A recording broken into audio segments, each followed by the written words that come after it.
This is Matt Miller's house. He's the owner of Hilltop Pools. And we built this pool it's about a year and a half old now. But we'll kind of run through a really quick, that's Sean, by the way. I think you guys met. Really quick overview of kind of pool inspection. Our number one most expensive call we get is I bought a house and it has a pool.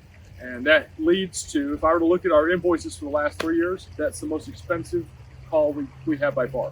My first question is, did you get a pool inspection? I'd say over 90% of the time the answer is no. The average customer's quote on that is at least $30,000 and kind of up is what we see. I think and I know reno on houses has come up a lot, but I think pools, as crazy as it is, the bill on a pool, I think far exceeds the bill on a house with even a structural issue. Just quick, I mean, if you were to resurface a pool like this and just add new pebble and tile, you're probably looking at $30,000 to $35,000. So new equipment on a pool, when we quote new equipment, it's usually in the $20,000 to $25,000 mark for new equipment. So you can imagine if you went to a pool that needs pebble tech and tile and new equipment, you're talking $50,000 to $55,000 very easily. So the need for a pool inspection, I think, is huge. And that far exceeds the cost of a roof and AC and a structural issue. And heck, you could reside the house for a lot less than that. Right. So I say all that to say, I think it's a big hole that people often dig into and they don't even know they've dug into it. And they wait a year and they, pool has a cover and they miss the inspection or they can't inspect it. And that's where they find themselves. So I think a pool inspection is huge. And catching this stuff is huge because and we get a lot of calls that they did have an inspection. I asked for the report, and then you look at the report and there's really nothing on it. And never throw anybody under the bus. That's not the right way to go about that. That said, though, you feel bad because the customer is now in a real mess, a real expensive mess. It was just due to not knowing, right? So I say all that to say I've got a business card over there. Call me if you have a question. I'll FaceTime. I can do Google. We can camera back and forth and look at something, call Sean, and just ask a question. I'll be glad to answer anything you got, okay? Kind of the first thing I notice when you walk up to a pool is just like a house. I think the most expensive problem on a pool is structural. And you can see that in a couple different ways.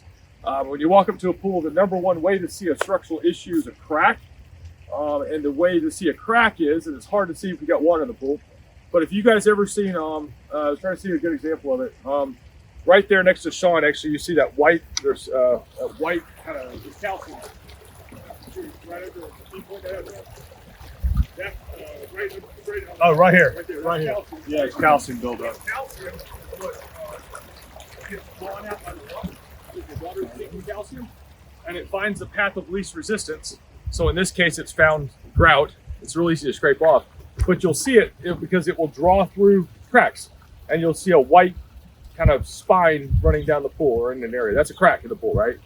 And then that would require, that's a structural issue typically, or it's in the surface.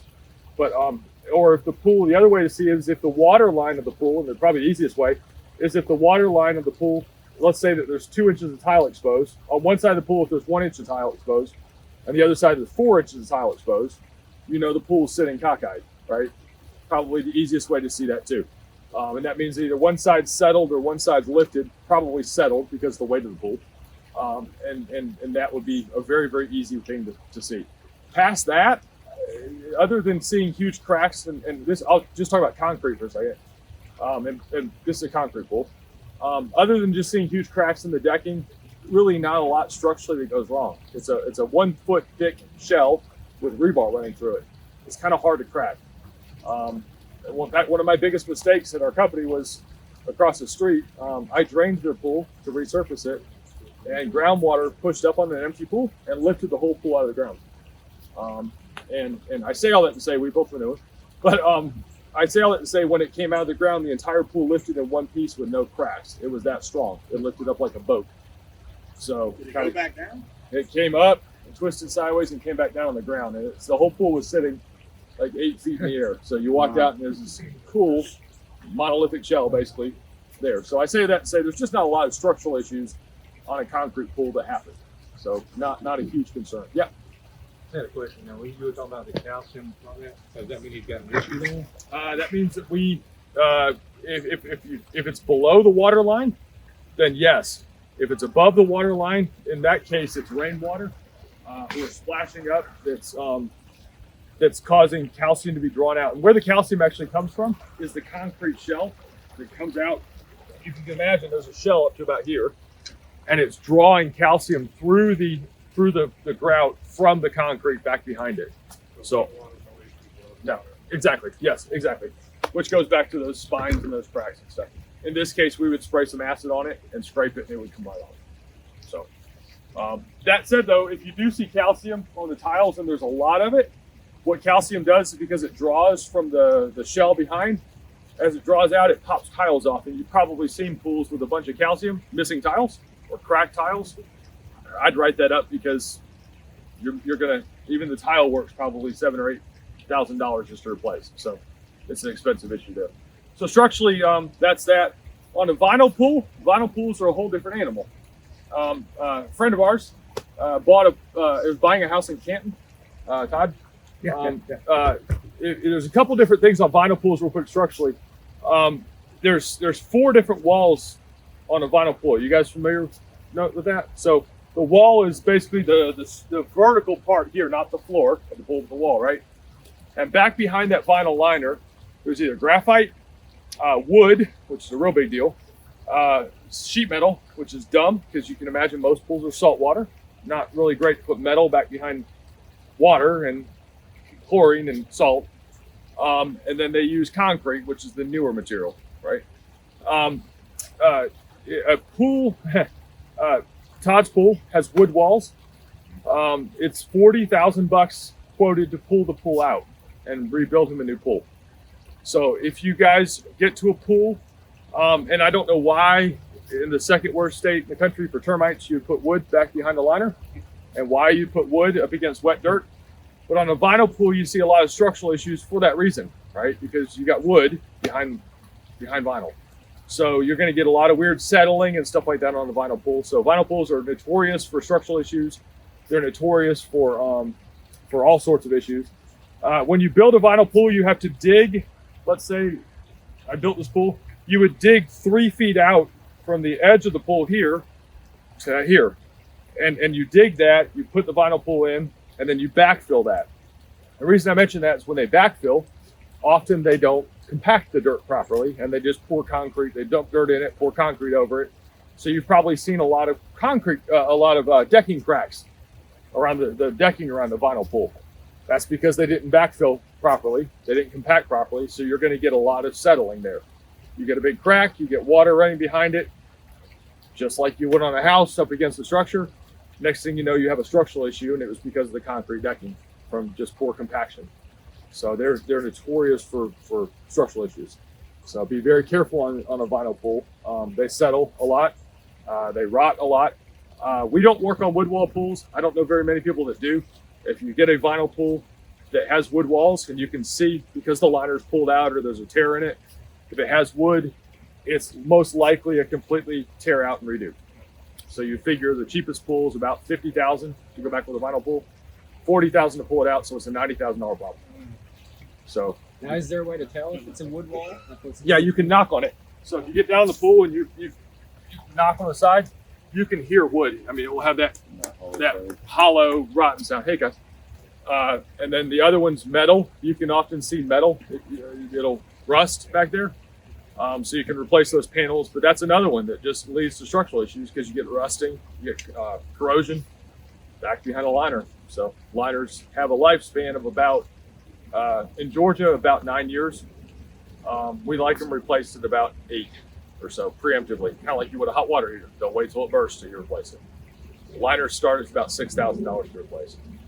So liner, by the way, just so you know, a real quick mention, if it's bleached below the water line, you're going to hear me say this a lot. If something is a problem below the water line, if the liner's bleached below, like you see a pattern on top, nice blue pattern, and below is white, you know that liner is probably brittle and needs to be replaced. You'll see that a lot. Just write it up as replace liner. So pretty straightforward on that. So that's a real quick nutshell. Questions on structure stuff real quick? So No, from what I'm hearing though, as you guys can see the importance and the liability of pools. I mean, that's a $50,000 hole, and everything on it is it's like a boat. Bring another 1,000, or in this case, 10,000. Yes. So definitely make sure that we're calling out everything that you see. And like I tell you often, you can't be wrong if you report what you see. So, and then if you have questions, thank you, Jake, for giving the ability to reach out to you. And Jake is on our resource page as well. So if you ever need his number, or of course take his card with you, but he is on our resource page as well to do anything that, you know, if you got a question, he'll certainly answer it. And usually he's pretty good about texting or FaceTiming either way. Cool. Quick mention, concrete decking is, so concrete around the pool is the same as you would a driveway, sidewalk. Just, the deal. Shrinkage cracks are normal, structural cracks are not. Look for deflection, greater than quarter-inch. It's the same stuff. A quarter-inch high or a quarter-inch pulled apart would indicate a problem, just like you guys do all the time. Coping issues. There's a small crack in the coping here. Little cracks. There's 2 cracks here. Those are all normal. You'll get different kinds of coping. This is flagstone, but you'll get travertine. Same stuff. If you notice a loose stone, write it up. Stuff like that. Missing grout, write it up. That's pretty straightforward on that stuff. Couple different surfaces. This is Pebble Tech. It's a brand. There's a bunch of other different brands. Pebble is basically a surface that they put over a gunite pool. So there's a concrete pool, and then they just spray and trowel pebble on there. There's a bunch of other different brands for it, but you'll see that in plaster, white plaster. Plaster has a lifespan of, I think a 7 or 8 year warranty with a lifespan of about 10. Pebble has a 15-year warranty with a lifespan of about 20. So if you have a Pebble pool, a couple ways you can tell if there's a problem on the Pebble Tech. If you look, actually, if you look, you can kind of see right here, the pebble itself. There's like almost like concrete, and then they stick little tiny pebbles in it. This has glass in it too. You'll start to see those pebbles will wear out. You'll get bare spots where you'll just see concrete. So you'll see like a big void. You've seen pools like that where they're real splotchy, or they're missing that stone. That would be a ready for resurface type of thing. The other way to tell if a pool needs to be resurfaced is you'll actually see the pebble wear off, and you'll start to see the concrete shell come through. And you'll literally see gray concrete in areas underneath the pebble or underneath the plaster. That would be a complete resurface at that point too. So I typically tell people if you can find out the age of the surface, that's great. Otherwise, I would err on the side, because it's so expensive to resurface pool. Err on the very conservative side with surface. If you don't know, just call a pool guy out there and check the surface on a pool. It's just so expensive. Is patching pretty common on surfacing? Good question. Most people, yeah, it is, and it's done with hydraulic cement, and you'll see these big gray areas where it just looks awful. The more common thing to do, and this is awful, is you'll see painted pools. You may have seen a pool where they went through a plaster pool and they painted it. They drained all the water and painted it with like an epoxy paint. It can be done. It has to be done every 3 years. This goes back to probably what you guys see all the time, in that if you paint something, you're probably hiding something, right? Or there was a need to paint it. And so people will go in there and they'll have a plaster pool and they'll paint it. Usually it covers up cracks, it covers up defects, and it looks really, really nice on a listing photo of a beautifully white or blue painted pool. A couple years later, the crack opens up, the paint peels off and chips off.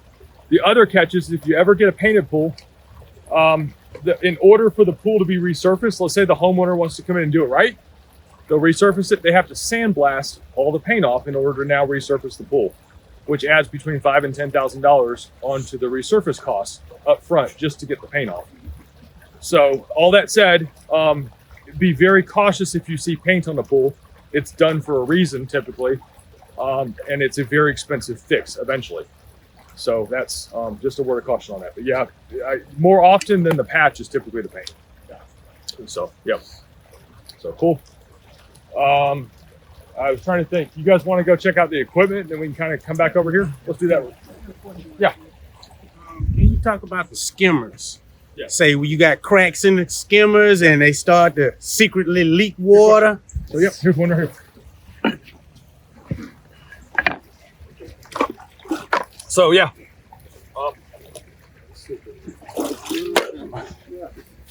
So basically, skimmer housing, right?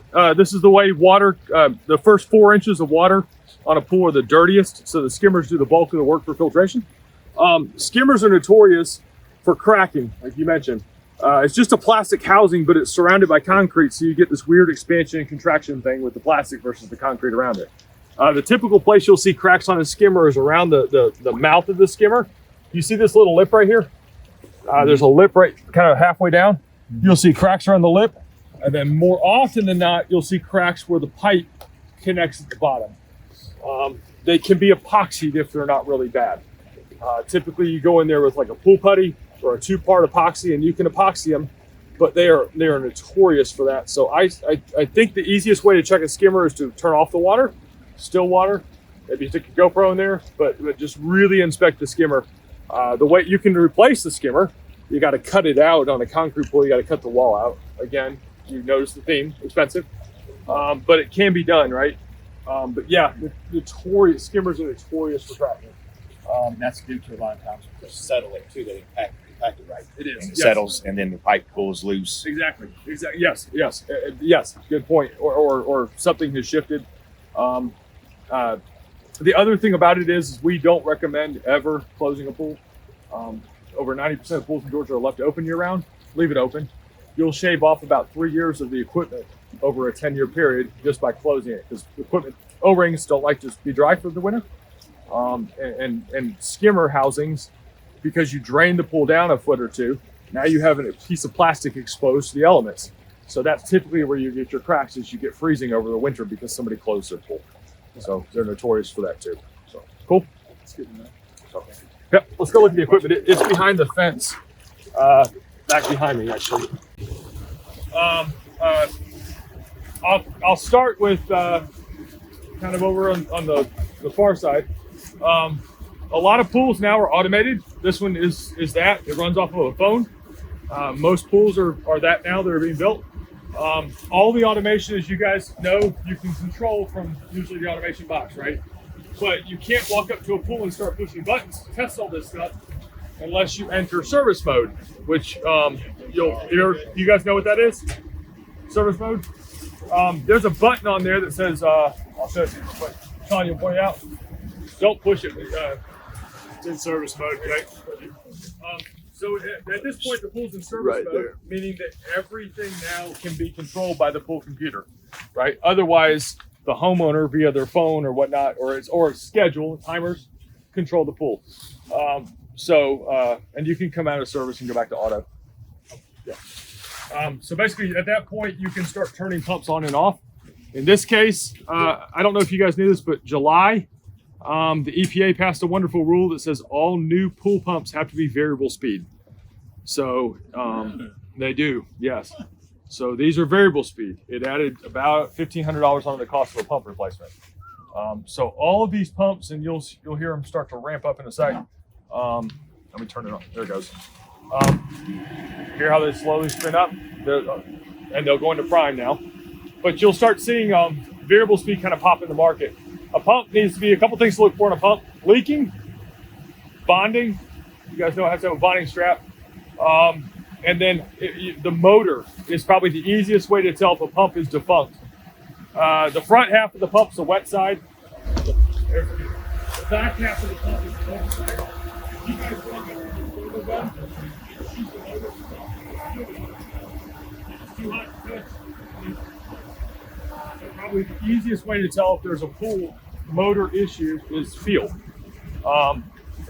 They will actually, so the bottom half of this is the motor. And you'll actually feel this part right here. These are nice and cold, but it will be, you'll walk up to one and it's so hot that you won't even be able to touch it. So, yes.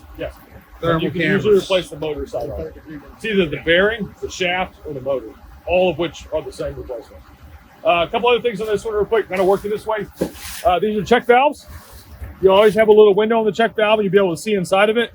All you want to do is make sure the flapper's there. So you're just looking to make sure that check valve, and then kind of working this way, valves. My suggestion is don't ever turn valves on a pool. even though I tell our guys, be cautious with that. And if there's any question you do, take a picture of it before and then turn them back to the same spot. But so valves, check valve, kind of working away. So this pool is pretty straightforward. You have 3 pumps here and valves, right? And then obviously working kind of that way, there's a salt cell. Salt cells can't be tested below 65 degrees water temperature. So most of the cells actually kind of turn off at about 65 degrees. They just don't work. So if you walk up to a pool and the cell's not on, I would write it up as just needing further evaluation. If it's a cold day, because it may work, but it may be too cold. So that's that. I'll get to automatic valves in a second. Then now, kind of working that way, that big egg is the filter. There's really 3 different kinds of filters in Georgia. We use sand, most common, DE, not very good, and cartridge. That's actually a cartridge filter, which is where the industry's going. Does it say it on their cartridge? How do you tell the difference? Good question. It will say it on there. It will sand. Will have a. You've probably seen the handle on the top of the filter that you turn to backwash, right? DE will say DE on it. DE is a carcinogen and not really used very much anymore. They don't filter very good. If I see a DE filter on a pool inspection, I automatically write it up as replace the filter. They're awful. They don't work. They don't filter. They're being phased out. So replace the whole filter. Replace the whole filter. Yeah, inside out. Just pull the whole thing out and remove it.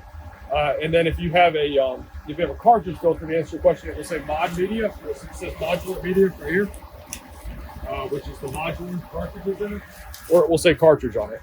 And it will usually give you a square footage of the cartridge. This one's 450 or 500 square feet. It'll usually tell you the actual filter area. Also, cartridge filters are the only ones with lids, right? Yes, yeah. And you pull the lid off. You clean them twice a year. There's no more backwash. It's far cheaper and easier to use. And then kind of working that way, there's an air blower. That's to the spa. They're notorious for not working. I'd say about 50% of the time they don't work. And so that's a huge write-up thing on a pool. So what's that for? Yep, that's the bubbles actually. Hand me my phone, I'll turn it on.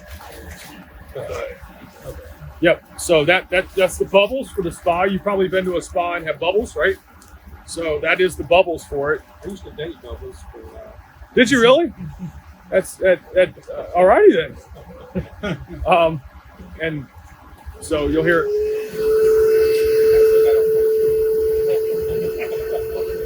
That's basically the blower. If you look at the spa, it starts bubbling. They're notorious for not working, right?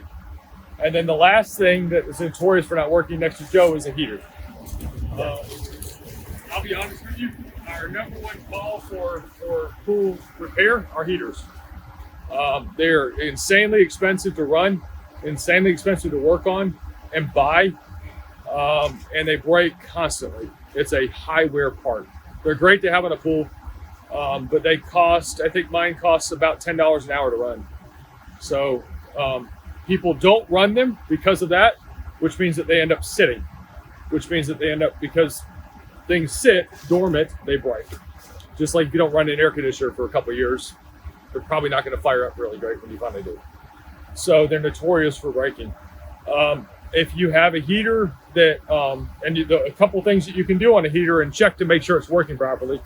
There's an exhaust vent on it, which is probably the easiest way to see if it's working is to feel the vent. Right, you can feel this air coming out.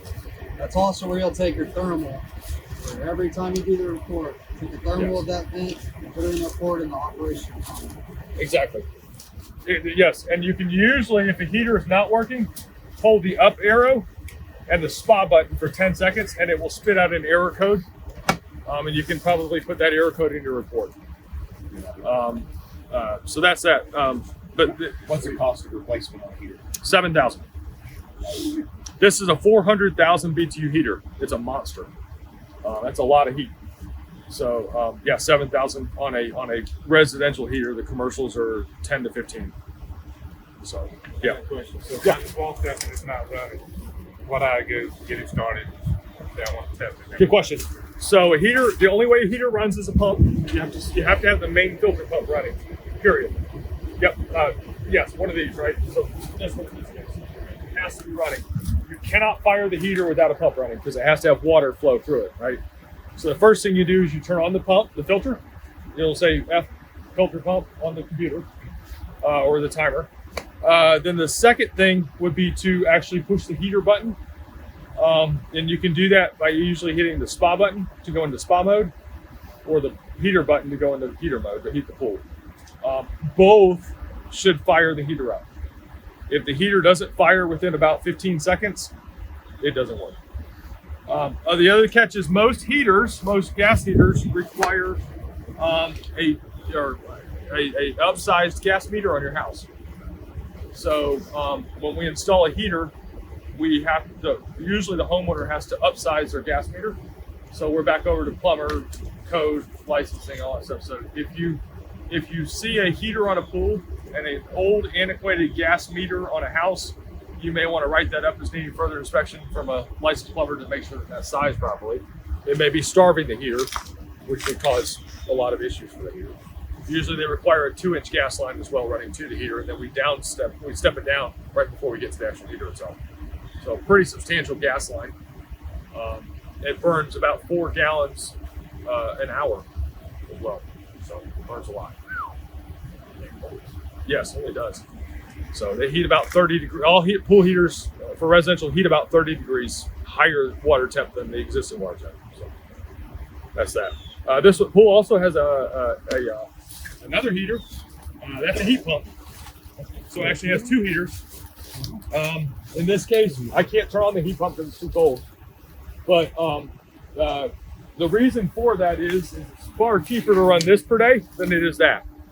So most homeowners that have 2 run these during during the summer, and then those during the winter or spring, fall. This one sips electricity. That one does not for gas. So in this case, they work just like a home heat pump. Same range, same limitations. These turn off at about 50 degrees. So it's kind of dumb to have this be your only source of heat, because when you want a heater, it's cold. If you can't run it below about 50 degrees. So in this case, obviously he's got 2, right? They also cool the water. So kind of a cool thing, if you walk up to a heat pump in the summer, you can feel whether it's blowing hot air or cold air out of it, just like you could a house. And you know whether it's heating or cooling. But these are about $15,000 and require a licensed heating and air contractor to work on. So we sub that out basically, but you can imagine they're expensive. Will it heat the same? Will it heat 30 degrees, or is it No, more like good 20? question. They're about 15. 15? Yeah. So this is just kind of the bump in the summer on a cool summer night when you want to get it back up to 85. That's what so. Now you got 3 spot or motors here. Yeah. Which obviously that is for the main pool. Yeah. Other spa and the other, or how does that? Good question. So in this case, we've got water features on this pool. So negative edge, which is the 4-inch pipe. This pool has a vanishing edge. You ever see those ones where it kind of infinity pools where it spills over? Another good write-up on that is infinity pools should have a 4-inch pipe. So if you don't have 4-inch piping, you've undersized your pipe. You see that a lot. Somebody will slap a 2-inch pipe in there, and it requires a tremendous amount of water flow. These pumps pump about 110 gallons a minute, 3 horsepower. It's a beast. So we've got negative edge pump, water feature pump, and fountains. You've got those bowls that are spilling over in the pool right now. That's this pump, and then this is your main filter pump. All are identical. It's the same pump, all 3 horsepower. So you've got 9 horsepower pumps on this pool, all variable speeds. But that's why there's 3 on this pool. What kind of issues are you typically looking for on pumps? Yep, they either typically work or they don't work. On the newer Is there ones, viewing glass, is there anything you look for in that? yeah, good question. So it leaves debris. Let me turn this off real quick and I'll show you. And this is an when it comes to operating these motors and stuff, I see you're doing it on your phone. Like, Yeah. Where would we manually, okay, back. yep. Yeah, So back at service the mode. computer in service mode. Yep. So on this pump, you're going to get wet. So basically, all you're looking for is housing. We don't do that. Okay. Fair enough. So one kind of weird thing on a pool is you want the pool equipment to be lower than the pool. So ideally, as you can see here, we're at least equal to or lower than the pool itself on elevation. You don't want pool equipment, if you can help it, to be higher than the pool. And the reason for that is when you, as a homeowner, if you ever open up the system, immediately if it's higher, all the water drains back down the pipes and you get an airlock, which is why. Yes, yes, you do. Yes, if you don't close your valves up. But that's even that said, that's why this has check valves. But So gravity just helps keep the water. gravity in the pipes. does, yeah. Which is why that water flowed out immediately. When I pop this off, we're lower, so water just starts flowing back. That's actually good because it basically primes itself. If you've ever walked up to a pump, you asked about that. If you've ever walked up to a pump and there's no water in there, you have a problem. Right. What if there's a lot of bubbles while it's running? Like, is that a problem when they see a lot of bubbles? It is. In it? It's usually a leak right here at the suction side. It's usually a suction side leak right before it comes in the pump, or you have one of the valves is a leak. Those are a little bit less common. Worst case scenario, you have a crack in a pipe underneath. That's very, very rare, actually. Gotcha. It's incredibly rare that you get underground plumbing that cracks. In Georgia, it has to be buried under 18 inches for the frost line, and it just doesn't move. It just doesn't. It usually doesn't. It doesn't shift. Okay. So if you get any sort of air introduced in the system, usually it's somewhere in here. It's exposed plumbing. So And now sometimes you'll see another Polaris pump. You got a smaller pump and he usually says Polaris booster pump is what it is. So, yeah. really short lifespan, phasing them out. This one has an electric robot, which is that thing that's sitting on the side of the pool I pulled out for you guys. Right. We're trying to get away from Polaris. In fact, I don't even like selling them. I think I've sold one in the last year. And the reason for that is the short life. They're incredibly loud. We're probably, I would suspect, I don't know his house, but we're probably outside of a bedroom window. Usually pool equipment kind of is. So you hear it. So you hear it, exactly. They're incredibly inefficient. A variable speed pump, these pumps actually save about $1,000 per year per pump on electricity versus a single speed pump. So you can imagine. Variable speeds the move. It sure is. I think my pool is about, my pool costs about $30 a month to operate by way of electricity, just because of the variable speed pump. My electric bill would probably be more like $300 or $400 if I had a single speed pump. That makes a big difference. Makes a huge difference. Pumps. How much each one can upgrade from a single to variable That pump's about 3,000 versus that? versus about 2,200. I see. So it's You about might an see $800 increase. You make your money back. But now you can't even buy single speed. Okay. So we're kind of moving over to that. But yes, prior to that, it was about $800 increase to save you about it. So you pay it back the first year. What's your first indicator that it's variable? Everything's variable. Good question. It will say VS on the side for variable speed or VSF on the side. Or you'll hear it when you turn it on and off. You'll hear that it won't just pop into one speed. You'll actually kind of hear it ramp up. Okay. I'll turn it on again. You'll hear it. You'll hear it spool up. It will sound like a small jet engine kind On of. that tag, just you see where it says variable speed. Here it comes. And you'll hear it. Here it's running at like 200 RPM now, and it's about to hit 3,400. There you go. Yeah, it's coming up. There's your indication. When you start messing with over here, you'll see that. Is there a reason why this main one doesn't have a check valve? I think they're underground on it. No, that's because it's the drain side. So we've got return side and drain side. So, yeah. Drains on a pool. One of the biggest write-ups is main drains. There has to be two drains, or there should be two drains on the bottom of the pool, right? Those are those, and let's go look at them real quick. I'll show you.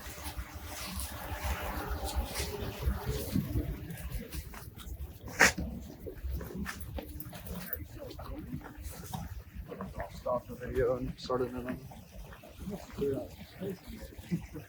So those are main drains at the bottom, right? See how there's those caps at the bottom, right? They have to be 3 feet apart on center, and there should be at least 2 of them. And the reason for that is so that somebody doesn't get sucked to the bottom. It's something insane, like 300 to 500 pounds of suction on one drain. The reason for that was a girl was disemboweled by getting sucked to one. It literally punctured her skin and disemboweled her through the Never drain. getting in a pool again. What? And the Yeah. number one cause of entrapment is hair.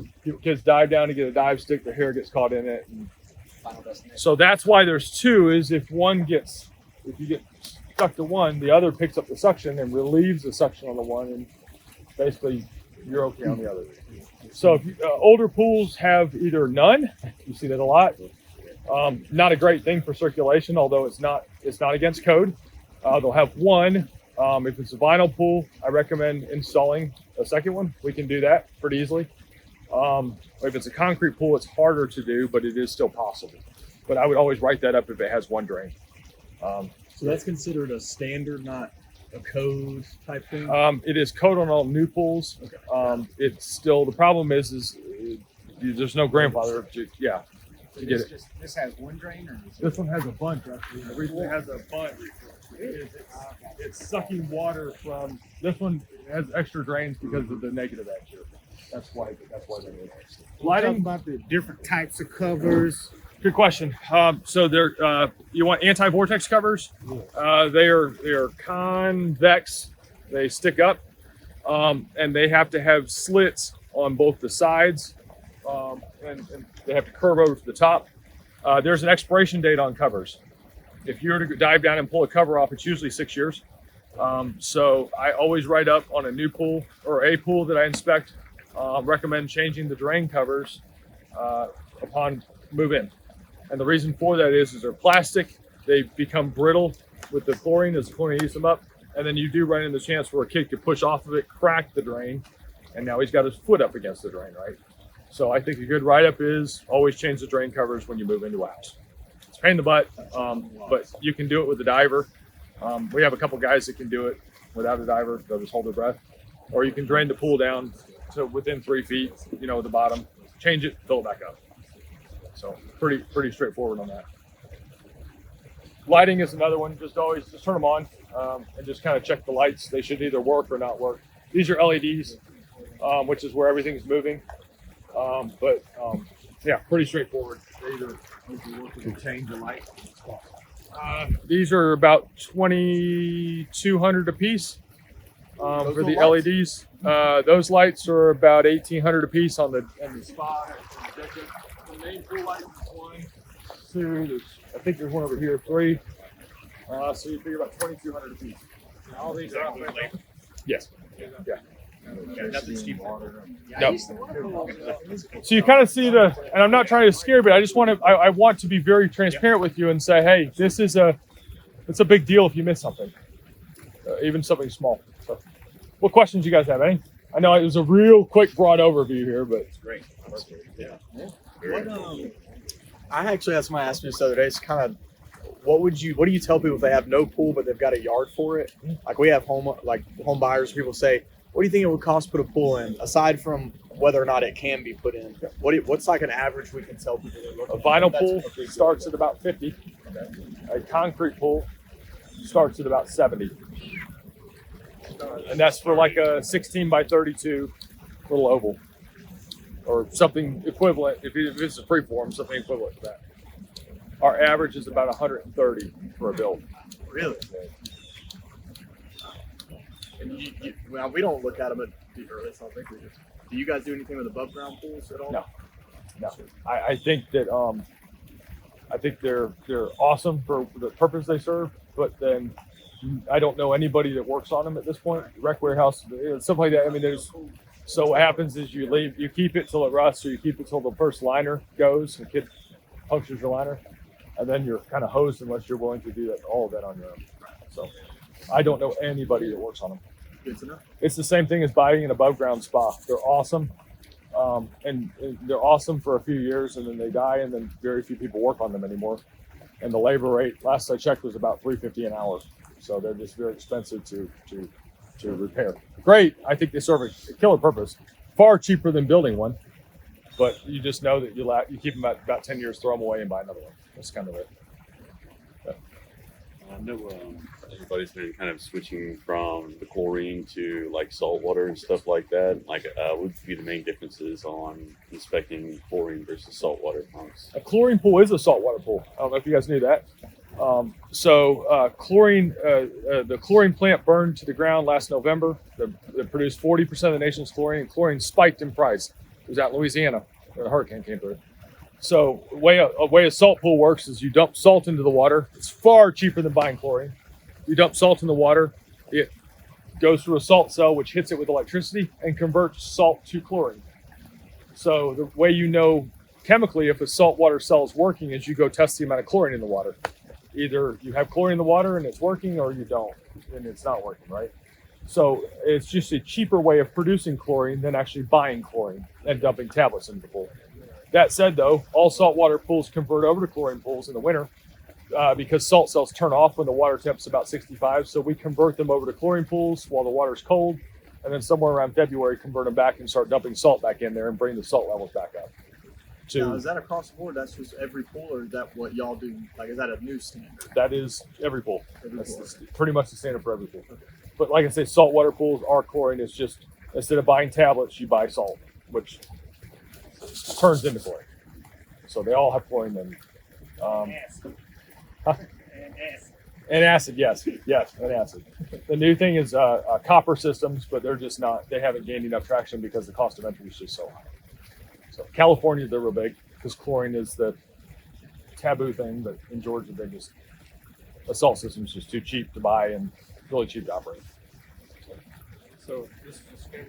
Yeah, so 2 skimmers. This is an autofill. I recommend having a policy on your inspection not to test autofills. They're a pain in the butt. But this is to prevent having to put a hose into the pool. You've got basically a leveling system, kind of like a toilet plunger, that basically constantly adds water to the pool as it evaporates. And then you never have to add water to your pool. I think the problem with an autofill is they're all underground. Everything's underground, and they're kind of specialized to work on. So I would just put a caveat blanket statement in my disclaimer box. Hey, we don't test autofill systems. If anything goes wrong, it's going to cost a lot of money to get that. It is. Yeah. Nothing you can really see. So there's really nothing you can We inspect. can't really inspect it properly. Got it. No, but they break a lot. We can use a coffee pot, heat up water on site, and dump hot water on the liner and stretch it back into the track. Okay. Usually, and then they can put pennies, nickels, or liner lock in that and lock it back in. Okay. Past a couple of years, the liner shrinks and it just gets too brittle where it just doesn't have a lot of stretch anymore. It's basically a glorified shower curtain. You know what I'm saying? I mean, that's just what it is. So you just can't stretch it. So you can dump as much hot water on as you can. You'll never get it back up in that track. Probably after have the a limited first number year, of times you could. You do, yes. And then you start getting water back behind the track, and it just becomes a real problem. So I have a liner pool. I bought it. I couldn't afford a concrete pool. But that said, you just know it's a higher maintenance product by a whole lot. They're not bad. You said every 5 to 6 years. About every 7 or so, 7. you should replace them preemptively. Yep. Yeah. What else you got? Safety stuff, stairs, diving boards, anything you're looking for in particular? And we didn't even get into bonding because most of that you can't see. Everything, diving board, ladders, all that stuff's bonded. If you have a diving board, the water depth needs to be 8 feet. A slide's 5 feet. Residential pools don't have to have markers for depth marked on the side. I like a ladder on both sides or a way of egress on both sides. This has a bench, so it's pretty easy to get out of the pool and swim up to a bench. So would this take place of a ladder on one side? Yeah, and it's not necessarily code to have that, but I like it just for safety. I think it's one of those safety It's a things, right? bonus. Yeah, it is. I don't like metal ladders. I think they rust and rot. We don't even really put them in anymore, nor do we put handrails in anymore. They're not required. It just causes a crack on the concrete. Everywhere you put a ladder or a handrail, pretty much cracks on the concrete. So we never really even add, as you can see, steps with no handrail. Pretty common now. We figure if you're going to fall, you're going to fall into the pool. So you'll probably be okay because you'll hit water. And then pool stairs are not subject to riser height. They're not subject to tread width. So like you guys would ride up on stairs, none of that applies. So none of that has to be checked and measured or any of that stuff. So Yeah. Safety though, so they require for residential. they're not. We always install the anchors. I say always, and this pool doesn't have one, but they're not required for a rope. I think that they're actually worse because kids always play on them or get hurt on them. So we don't put them in much anymore. And then self-latching gates is the only thing with the gate. Yeah, good question. Yeah, this one does not have that. You probably came in at Woodgate. Self latch. Georgia is 4 feet high. 1.75 inch gap, I think, is the maximum. I'll tell people, if you can put a tennis ball through it, it's too big of a gap. Carry a tennis ball with you. And then there's a whole slew of, you should look, I don't remember off the top of my head. You should look up all the, has to open outward, yeah. And I would look up all the placards and kind of stuff on gates. Self-closing hinges, Yes. Again, a great write up might be because you can't see the yard, and I think most yards you can't see. Right. So just you couldn't inspect the fence type of thing. So I think it's very safe. Door and window alarms are required on any door and window that opens out into the pool area, but they're only required upon final inspection for the pool, and then most people pull them off because they're annoying. So maybe another thing you might want to mention is just they're annoying, but might want to mention it anyway. Yeah. So what else? Anything else? Anything I missed? I think you hit it all, man. Cool. Okay. Cool. Thank you guys. Thank you, Jake. Appreciate it. Thank you. Thank you. You Call want me. to throw out your phone number real quick? Yeah, our main office number is 404-895-9120, and we're Georgia Pool Cleaning. Sweet. So Thanks, thanks. Jake. Yep.